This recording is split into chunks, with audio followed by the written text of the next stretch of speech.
This video and all of its contents, including any opinions expressed by the narrator, are strictly for entertainment purposes only and is not intended in any way as a substitute for professional services and consultation from a licensed therapist, doctor, attorney, or other licensed professional service provider. Each person must make their own life decisions, and those decisions are theirs. Welcome back to Find Your Alpha, one of your favorite channels on YouTube. And we're back at you this week with another great story. And you can see the title right on your screen. Wife says she cheated because she had a split personality. Now, let's find out what this story is all about. And this is his original post. He starts out, he says, I'm posting here not to get advice, but to share my story with others and to get feedback on whether readers think I may have went too far in how I ended my marriage. To keep everything confidential, I'll refer to my wife as Elaina, and myself I'll call Ernest. We met at a bar in the city one night when she was 23 and I was 25. I know finding love at bars is normally a high-risk gamble, but this seemed different. I guess in hindsight, it wasn't. She was there with a group of her friends, and I was there with my brother and his friend. A band was playing, and my brother and his friend started dancing with a couple girls in their group. She and I were left standing alone and started chatting. It was loud, so we stepped outside. We spent most of the night out there just getting to know each other. At the end of the night, we exchanged numbers, and the following morning, she texted me and said how much she enjoyed talking to me and asked what I had planned today. The truth is, I didn't have anything planned, but told her I was going to go for a run and then take a bike ride just to impress her. She texted back and said that sounded fun and that she loved biking and asked me where I was going. I told her to a local bike trail where I rode occasionally. She asked when I was going and I made up a time. She texted and asked if she could join me. I was pleasantly surprised at her boldness and told her sure. And that's how our relationship started. She met me at the trail and we biked a couple of hours. When we finished, we went to a restaurant near the park for Saturday happy hour and ended up staying for dinner. We actually didn't leave until they closed at 10, so he stayed there for 4, 5, 6 hours.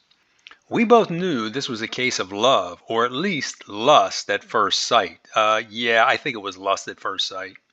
A couple of dates later, things happened between us and our relationship moved quickly thereafter. We moved in together after 11 months and married a year later. That's way too quick, buddy. I know that I moved a little too fast, but things were really good between us back then, and our families encouraged us to tie the knot. Everything about our marriage was great, with the exception of a very dark patch we went through in our third year together. It was then that my wife, who at the time was 6 months pregnant, lost the baby.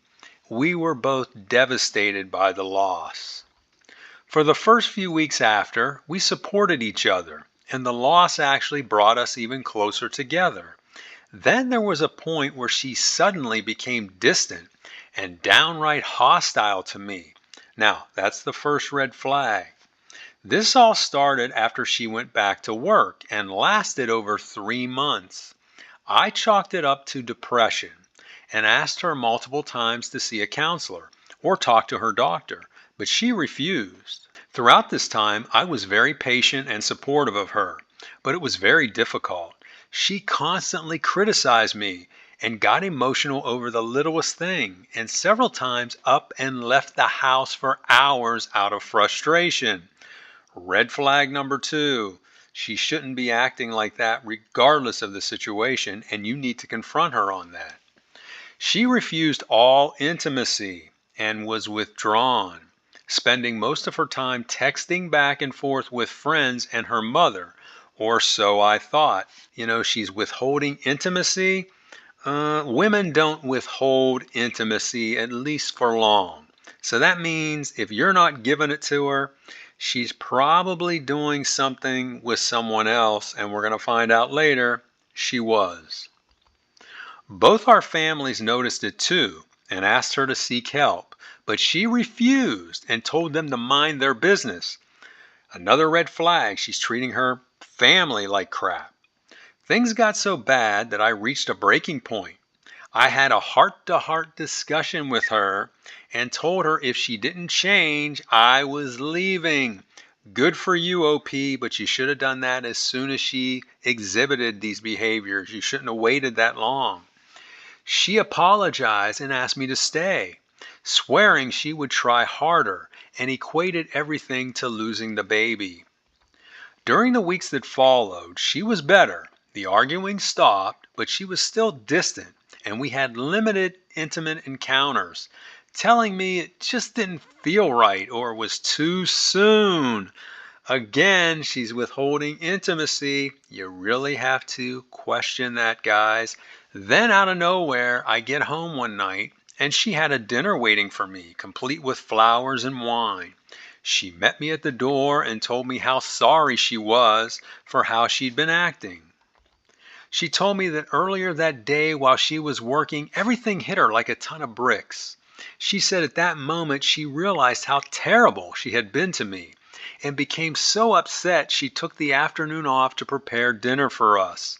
I had another story like this where the woman did the same thing. She realized it out of the blue and then she started love bombing her husband. From that date forward, my wife became more loving and affectionate than she had ever been. She has treated me like a king since then. You got to say, hey, yeah, you like that she's treating you really well, but now she went from treating you like crap to treating you like a king. Why'd she do that? You got to ask that question, guys. And why is she love bombing you? What did she do that she's trying to make up for? Flash forward 90 days and she became pregnant again. This pregnancy was successful and she gave birth to our son.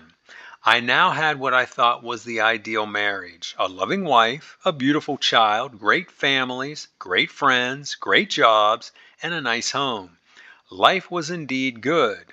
That all lasted until one fateful Saturday morning 2 years ago now. Earlier in the week, I had bought my wife a new tablet for her birthday, as her old one was over 7 years old and was no longer software supported by the manufacturer. How these computer companies get away with selling products and then not supporting them is beyond me, but that's a topic for another time. While her old tablet was no longer supported, I could still use it for streaming.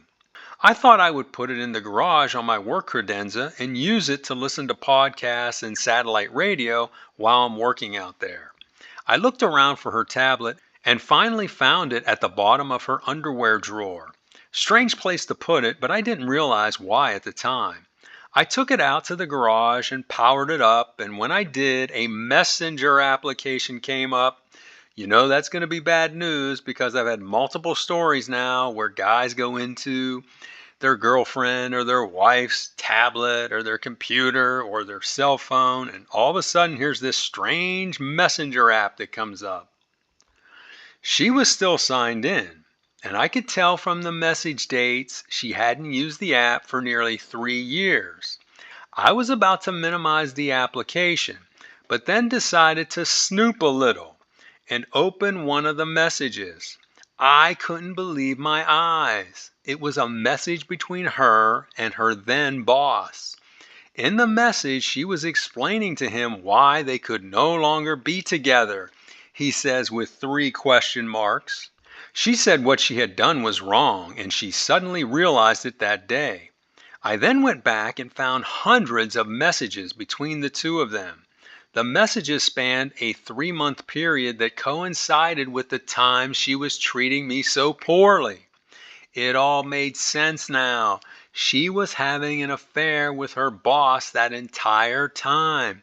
See what I'm talking about, guys? If she's not giving you her body, she's giving it to someone else. If she's treating you poorly and trying to stiff arm you, that means she's giving the sweet stuff to someone else and she wants to keep you at bay. This guy and I sat together at company outings and golfed together several times during and after their affair. He has a wife and a son just a year older than our boy. I was furious. What infuriated me even more was the conversations between the two of them, where they openly mocked me and his wife, and worst of all, where they bragged about what they did with us after their encounters. And he says, sick. And I say that is totally disgusting and the worst thing you could do to someone, and unforgivable. It was soul crushing.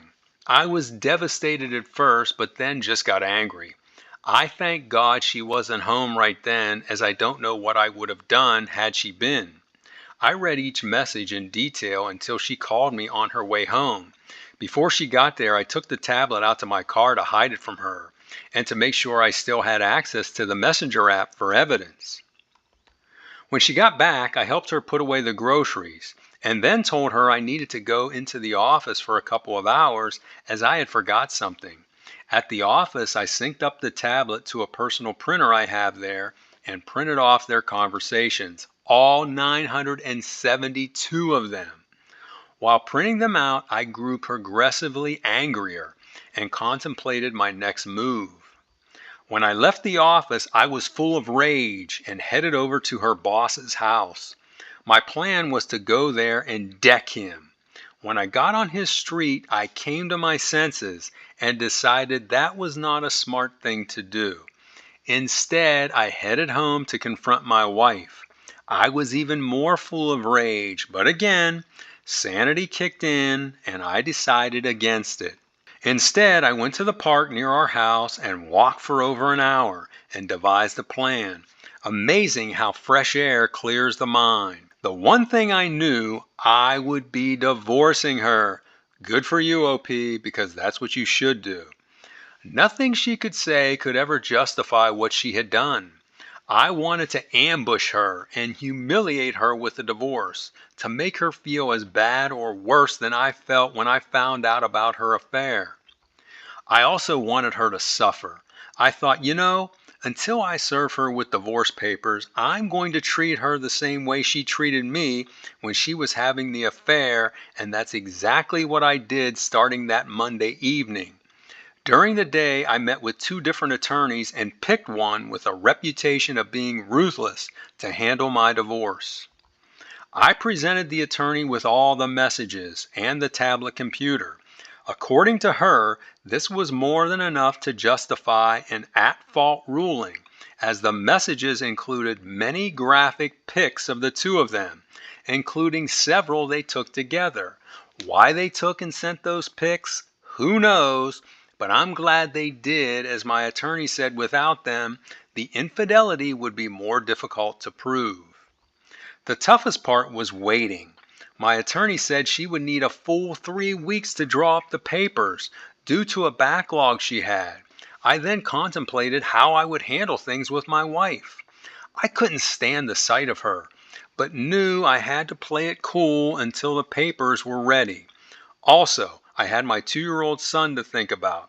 I wanted to make sure everything was good for him. As I said, I decided to treat my wife the same way she treated me during her affair. I refused all of her advances, acted distant, criticized her, and started arguments over ridiculous things. I know some are going to say I should have been the bigger person and not stoop to her level. To them I say, I didn't cheat, so I'm not stooping to her level. I'm just giving her a little taste of her own medicine. She noticed the change right away and did everything to please me. Even though she was doing everything right and had been since the end of her affair, I treated her like garbage. Thankfully, I only had to keep up this act for a little over 2 weeks as my attorney completed the paperwork faster than she originally thought. I then had to decide the best way to confront her. I decided to do it on a Sunday morning when both sets of our parents would be at the house. They normally come over right after Mass and have coffee and breakfast with us. My plan was to print out copies for them and ask them to read it, then hand a copy to my wife. After she realizes what it is, I would then present her with the divorce papers right in front of our parents. I had another story where the guy did something similar. I think it was even like on the weekend where he did it with his in-laws present. So this is very similar to another story I remember. I know to many of you, this is going to seem like a petty and childish way of handling the situation. But until you've been cheated on and disrespected like Elena had done to me, you can't imagine the hurt and pain. To make the confrontation even more dramatic, the night before I took her out to an expensive dinner, bought her flowers, and we spent our first romantic night together in 2 weeks. Saturday came and I arranged to have my sister-in-law pick up our son and take him to her house where he would stay overnight and I would pick him up on Sunday afternoon. My wife absolutely loved the evening we spent together, and I could tell she felt a sense of relief after the way I had been acting during the previous 2 weeks. She told me how worried she had been about me. I felt guilty for a minute there, but then the pictures of her and her boss flashed through my mind, along with the awful things they had said about me and the things she did to me after their encounters, and that guilt quickly left my mind. Sunday morning came, and I thought long and hard about backing out of the plan right up to the last minute, but in the end, I went forward with it. Our parents arrived and brought bagels, and we had coffee and juice ready like we normally do. We all sat around for 45 minutes or so talking and laughing. I then excused myself from the table and said I had something to show them. My wife looked at me puzzled. When I went to retrieve copies of the messages and photos, my hands were shaking and my heart was pounding. I took the copies in the bathroom, stared at the mirror, and again contemplated backing out, but thought about the messages and pictures again, and that motivated me forward. I presented a copy to each of our parents and told them to read the messages and look at the photos. My wife gave me a look and asked, "What is it?" I just smiled and lifted my index finger, motioning for her to wait a minute. Our parents had a look of shock on their faces and didn't say anything until my dad raised his head, looked at me and my wife, and asked, "What is this?" With that, I handed my wife a copy. She started looking through it and immediately started crying. She went to get up from the table. I told her to wait a second and handed her the divorce agreement. She dropped the paperwork and ran upstairs. I spent the next 15 minutes explaining to our parents in detail about the situation. Our mothers and my father-in-law had tears welling up in their eyes, while my dad was just disgusted. I told my in-laws that I wanted them to take Elaina to their house until we can work out an operating agreement leading up to the divorce. They agreed, and my mother-in-law went to our bedroom to talk to Elaina. After 90 minutes of sobbing, Elaina left with her parents without a scene. I think she was in shock. She had a blank stare on her face and her eyes were raw from tears. The only thing she said to me when she left was that she was sorry and she loved me. I told her we'd talk tomorrow. She ran over to hug me and I hugged her back as I didn't want to be confrontational at that point. I just wanted her gone. The following day, she texted and called me repeatedly, don't they all? But I didn't respond until the evening. I called her and let her talk, which she did for over 20 minutes without stopping. She just kept apologizing, telling me how long ago it was, and that she thinks the shock of losing the baby made her do it. I listened, and when she finished, I just asked if she had read through the divorce papers. She said no, and then started crying and begging me not to divorce her. I told her that was her only option, and that I'd like to make it as painless as possible for the both of us and for our son. She just kept begging and crying, and eventually I just politely ended the call as there was nothing coming from her end except sobbing. The next day at work, I got a call from her dad. He said they had taken Elaina to the hospital as she was acting irrationally and threatening harm to herself. I told her dad I was sorry to hear that and wished her well, but I said I would not be visiting her. I called my attorney and informed her of the situation.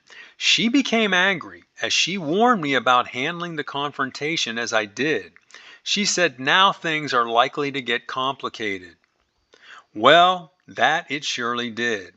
Elaina remained in the hospital for 5 days and then was put into an intensive regimen of outpatient therapy after she got home. Her parents said the doctors believed she has dissociative identity disorder, DID, also known as having multiple personalities. They told me the doctor said she may have been a different person mentally during the affair, and that's why she did it, he says with 3 question marks. I did some reading up on this condition, and there is no decisive testing that confirms this. It's just something doctors conclude looking at a person's behaviors, their medical history, and through observation. I didn't buy it. I thought it was just an excuse for bad behavior and something that could be used to her advantage in court. I called my attorney to let her know the news. She told me this was unfortunate, as this will definitely complicate matters and may delay the process depending on how her attorneys decide to utilize the diagnosis. While she didn't normally do so, she recommended that I voluntarily offer up marriage counseling. She explained that after my ambush antics, this gesture would be looked upon favorably by the courts. So that evening, I went over to my in-laws' home and visited my wife and took our son. We laughed and played for a while, and it felt like old times. I had my mother-in-law watch him for a while I talked to Elaina and told her I wanted to go to marriage counseling. She was overjoyed and hugged me. I played along, but again, I had no intentions of reconciling.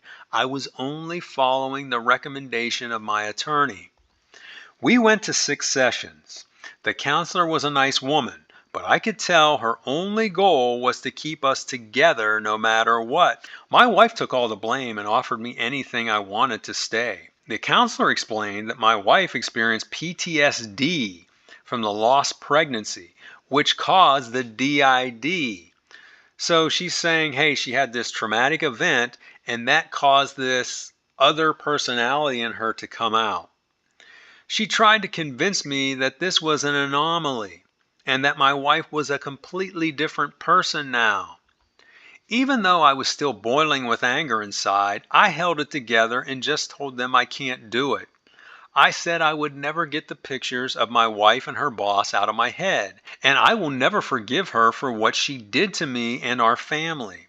The counselor kept telling me to remember that was not Elaina, it was someone else, but I stayed firm and held my ground through multiple sessions of this. Eventually, the counselor gave in when she realized I wasn't going to change my mind. After much convincing, Elaina eventually came to accept that I'd never get over the situation, and it would be best if we just became great co-parents for our son. When we went to trial, my attorney worked out an agreement with Elena's attorney, and we had everything agreed to before going into the hearing. Splitting our assets 50-50 and sharing custody of our son. We also agreed there would be no child support or alimony as my wife had a good job, though she didn't earn as much as me. When we got into the courtroom, the judge pretty much put aside everything we agreed to and started from scratch. She okayed the 50-50 division of assets, but started challenging the rest of what we worked out. Seeing where things were headed, my attorney asked for a recess, which the judge granted. She then explained to me that we would need to enter into evidence all the chat messages and photos, as well as discuss my wife's mental diagnosis in order to have any shot at getting 50-50 custody and no alimony. We didn't discuss this with my wife or her attorney beforehand. My attorney just presented it. So they kind of ambushed them in court, I'm taking it, with all of this information, because I'm sure what they worked out together was, hey, don't bring these chats up, and don't bring these pictures up, and don't bring this diagnosis that she has this personality disorder up. We can work everything out outside the courtroom, but that wasn't working with this judge, so they went nuclear, it looks like. After hearing everything, the judge awarded 50-50 custody, but specified that my wife's home would be the primary home. She did not require alimony, but stated I would need to pay child support that would be reassessed on an annual basis. Now, here's again another guy having to pay child support when his wife has a good job. I don't understand that. If you're splitting custody 50-50, why doesn't each parent have to contribute to the well being of the child? Why does the husband, in this case, have to pay additional funds to the wife? Doesn't make any sense. In the end, I guess things could have turned out worse, but I was baffled. Since we live in an at fault state, I thought the divorce would be a simple process. My attorney explained that the divorce process is relatively straightforward in all counties, except for those where the leadership and judiciary are more progressive. She said in those counties, it's a battle to get a fair deal for the husband, even when there's documented evidence of cheating. She explained that it depends on the judge, and that I was lucky this judge was somewhat moderate. I didn't realize things worked like this. So after we sold our house and split the proceeds, I moved just over the border to a suburban county which has a more traditional value system. The drama with the divorce didn't end there, though, as it was now time to inform the AP spouse. I wanted to do this right after I confronted my wife, but my attorney insisted I wait until after the divorce was final, which was smart. I got her contact information off LinkedIn and called her. We met later that afternoon at a coffee shop in the lobby of the building where she works. I presented her with the evidence and told her what had occurred. Learning this information, she of course was upset. She apologized, thanked me, and then ran out of the coffee shop crying. At that point, I felt everything was complete and I could move on. But the drama didn't end there. A week later, I got a message from my wife's AP. He was obviously inebriated and ranted how I ruined his life. He said I cost him his job, his wife, and his kid. He just mumbled on, sporadically making threats until the message timed out. He called back a total of 7 times, leaving similar messages, which mostly were inaudible due to his condition. I texted him and told him to stop calling me or I would go to the police. He sent me a message back telling me to F off. I had enough, so I went to the police station. I let them listen to the messages and got a TRO, a temporary restraining order, against him. The police also called him and told him to knock it off, which he did. To complicate things, he apparently called multiple people at my wife's office that same evening. He told them the reason he was fired is that he and my ex-wife had an affair. So this guy's drunk and he's calling all the people in the office telling them, hey, I got fired and the reason why is because I was having an affair with so and so. While Elaina, now that's his wife, didn't lose her job over this, she became the topic of office gossip and the butt of many jokes. Things got so bad she eventually ended up quitting. While it felt good to see them both suffer, financially it wasn't a good thing for me as I was ordered to temporarily pay more in child support. My wife eventually got a new job and the amount was reduced. In the end, I got out pretty good with 50-50 custody, a small child support payment, and a tolerable co-parenting relationship with my ex. Overall, I'm proud of the way I handled things. However, my wife's family and many of our mutual friends are not. They feel I should have given her a second chance due to her mental condition. So that brings me to my question. Do you think I moved to divorce my wife too quickly, considering her mental diagnosis? I'm going to answer that for you, OP. No, I think you moved appropriately. Remember, this is not something that can be determined by testing. It's just something her doctors concluded. To me, she cheated and disrespected me in the most egregious way possible. And that's all that matters. I don't care what personality inside her did it. They say she is broken-hearted and remorseful, and all she wants is to have her family back. I do believe she is sorry and remorseful for her actions, but the damage has been done, and to me there is absolutely no way I would ever get back together with her. Smart, because that would be a big mistake. I will just treat her professionally for the sake of our son and wish her well in her future endeavors. So that's the end of my story. Sadly, in some places, it seems as if men are treated like second-class citizens in divorce, even in at-fault states where a spouse has cheated. Thanks again and take care, Ernest. So that was his original post. And now we're going to take a look at some of the responses he got from the community. Now, he doesn't have an update to his story, but he did in the comments reply to a number of the people that responded to him. So we'll take a look at those. But before we do, I want to remind you, if you're liking what you hear so far, hit that like button. That will help get this video seen by people all over the world. Now, let's take a look at some of those responses. The first one's from a woman. She says, "It sounds like your wife's boss took advantage of her. He deserved to lose his job and his family. It seems you're placing all the blame on her when it takes two to tango, as they say. Overall, I don't fault you for divorcing, since you couldn't get past her affair. I just have a real problem with the way you ambushed her in front of the parents. That was totally uncalled for."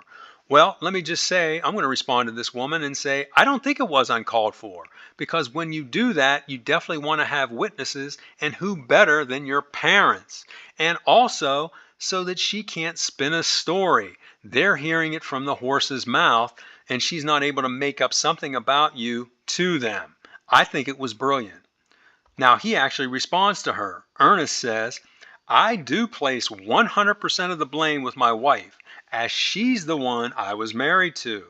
Also, it was clear from their chats that she was the aggressor in this and was doing 80% of the outreach and arranging their get-togethers. She also is the one who encouraged him to do things with his wife after they were together and bragged about what she did with me when she got home." And now another response from a woman. She says, "I agree with those who stated you abandoned your wife while she was dealing with a diagnosed mental illness. Many people don't view mental illness the same as a physical illness, but it's just as life impacting. Yes, your wife did break her vows and treated you terribly, but you broke your vows as well. Remember the part about in sickness and in health?" Now, Ernest responds to her. He says, "I'm not a medical doctor and don't claim to be one. I don't know anything about mental illness or split personality disorders, but I just find it a little suspicious. Couldn't we all just claim this every time we got into trouble?" And he says, "Sorry, officer, it wasn't me speeding, it was my other personality. Also, the doctor said her condition was just temporary during the affair."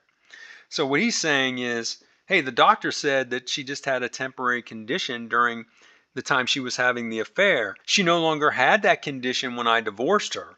That's the point he's trying to make there. And his point, that example he gave, is a good one. Try getting out of a crime saying, "Oh, it was my other personality who did it." You're not going to be able to get out of that, just like she shouldn't get out of cheating. And then finally, we've got another response from a guy. He says, "You've done nothing wrong, so ignore the trolls here telling you otherwise. Just be the best dad you can be to your son and maintain a good co-parenting relationship with your ex, and you'll be fine. I divorced my wife 16 years ago under similar circumstances and went through the same emotions. It's natural to feel that way, but in time, you'll see you made the right choice." And now I want to cover some of the morals of this story. Number one, if you're going to marry, don't rush into it. You see what happened to this guy. Number two, don't ever tolerate poor treatment from your partner. If you're getting treated badly, something is going on and you need to immediately nip it in the bud. Next, modern society seems to expect men just to accept female infidelity. Don't fall for the propaganda, guys. You see how everybody was telling him here, "Oh, you need to overlook what she did. She wasn't in a good mental state. She just had a lost pregnancy," which I understand that. That's a very sensitive thing, and I couldn't imagine going through that. And I feel for that woman, and I feel for the OP here in losing their first child. I mean, that is very traumatic, and no one should have to deal with that. But that doesn't excuse her from having this affair. So don't let the pressures of society make you cave in that regard. Cheating is cheating, and when it happens, you need to cut bait and move on. And then finally, be mindful of the political and judicial climate of the county where you live. as it can be much different than the state as a whole. A good example of that would be like Texas. Many people think Texas, it's a very traditional conservative state, but you have cities like Austin in Texas, which are as progressive as San Francisco. So you got to look at what county you're living in because that's the court system you're going to get involved in should you ever have to go through a divorce. And I hope that never happens to any of you out there because I hope you're smart enough, if you're not married, not to get married. And if you are married, I hope you have very good marriages. So those are my thoughts, and now I want to hear from you. What did you think of this story? What do you think about this mental illness that this woman had, that her doctors, diagnosed her with? Do you think that was a good excuse? Would you have stayed with her and gave her a second chance considering that? Tell us about that in the comments. Also, if you like this video, be sure to hit that like button, share it with your friends, and please subscribe to this channel, and I will talk to you on the next one.